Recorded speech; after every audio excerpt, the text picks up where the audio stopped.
Perkenalkan, nama saya Elpisi Silibro Ginting dari kelas pagi A semester 3, program studi pendidikan bahasa dan sastra Indonesia.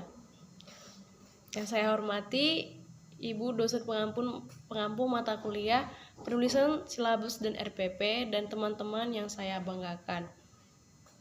Pada kesempatan kali ini saya akan mempresentasikan hasil pembuatan dari rencana pelaksanaan pembelajaran atau RPP, di mana satuan pendidikannya itu di tingkat SMP Negeri 2 STM Hulu, mata pelajaran Bahasa Indonesia, kelas dan semesternya kelas 7 semester ganjil. Adapun materi pokoknya yaitu teks observasi dengan alokasi waktu 1 kali pertemuan. Adapun kompetensi inti dalam rencana pelaksanaan pembelajaran itu adalah sebagai berikut: menghargai dan menghayati ajaran agama yang dianut. 2. Menghargai dan menghayati perilaku jujur, disiplin, tanggung jawab, peduli, sikap yang toleransi, gotong royong, santun, percaya diri dalam berinteraksi secara efektif dengan lingkungan dan alam dalam jangkauan pergaulan dan keberadaannya. Dan ada juga bagian ketiga yaitu memahami pengetahuan faktual atau kontekstual dalam prosedur berdasarkan rasa ingin tahunya tentang ilmu pengetahuan, teknologi, budaya terkait fenomena dan kejadian tanpa mata yang ada di lingkungannya. Adapun kompetensi dasar dan indikator pencapaian dari kompetensi tersebut adalah sebagai berikut. Kompetensi dasarnya memahami struktur dan kaidah teks lapor observasi baik melalui lisan dan tulisan. Dan indikator pencapaian kompetensi tersebut adalah siswa dapat menjelaskan struktur dan kaidah struktur teks laporan observasi dengan jelas. 2. Siswa dapat menentukan fakta-fakta yang ada dalam tabel maupun grafik ataupun gambar struktur dan kaidah teks laporan observasi. Dan ketiga, siswa dapat memberikan tanggapan berkaitan dengan struktur dan kaidah teks observasi.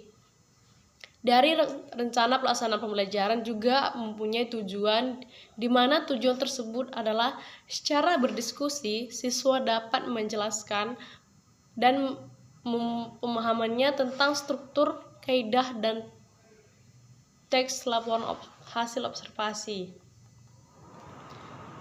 Tujuan yang kedua yaitu setelah membaca teks hasil observasi dan mendiskusikannya, siswa dapat mengetahui isi teks hasil observasi baik secara lisan maupun tulisan. Dan yang ketiga, setelah membaca teks hasil observasi dan mendiskusikannya, siswa dapat mengetahui struktur teks hasil observasi baik secara lisan maupun tulisan. Dan yang keempat, setelah membaca teks hasil laporan observasi dan mendiskusikannya, siswa dapat mengetahui ciri bahasa teks laporan observasi. Adapun materi pembelajaran dalam rencana pelaksanaan pembelajaran ini yaitu pengenalan struktur, isi, ciri bahasa dari teks hasil observasi. Dan metode pembelajarannya yaitu menggunakan metode tanya jawab dan diskusi kelompok dengan alokasi waktu 2 kali 45 menit. Adapun langkah-langkah pembelajarannya yaitu sebagai berikut: deskripsi kegiatan atau kegiatan awal, di mana kegiatan awal ada dengan waktu 10 menit, di mana kegiatan awal itu tersebut adalah guru memberikan salam kepada siswa, siswa merespon salam dan berdoa bersama guru, guru memberikan motivasi, guru mengecek kehadiran para peserta didiknya dan bertanya mengenai materi pembelajaran minggu yang lalu. Dan kegiatan yang intinya itu yaitu guru menyampaikan materi, guru membagi kelompok di dalam kelas yang terdiri dari 3-5 orang dalam sebuah kelompok, dan setiap kelompok itu guru memberikan objek yang harus diteliti seperti teks observasi. Ketiga, siswa melakukan pengamatan dalam kelompoknya, dan kelima, setiap kelompok mulai berdiskusi untuk mengerjakan teks laporan observasi yang dianggap paling tepat. Adapun alokasi waktunya yaitu selama 60 menit. Dan pada kegiatan akhirnya, siswa bersamaan guru menyimpulkan pembelajaran, siswa melakukan refleksi terhadap kegiatan-kegiatan yang dilakukan, dan setiap siswa yang menyimak informasi mengenai rancangan tindak lanjut pembelajaran, dan pada tahap yang intinya, siswa yang terbaik akan diberikan penghargaan oleh guru. Adapun alokasi waktunya pada kegiatan akhir ini adalah selama 20 menit. Dengan tahap penilaian atau media pembelajaran yaitu lembaran contoh teks observasi, bagan, tabel, dan lain-lain. Adapun sumber belajarnya itu seperti buku cerdas bahasa Indonesia kelas 7 dan buku-buku teks hasil observasi.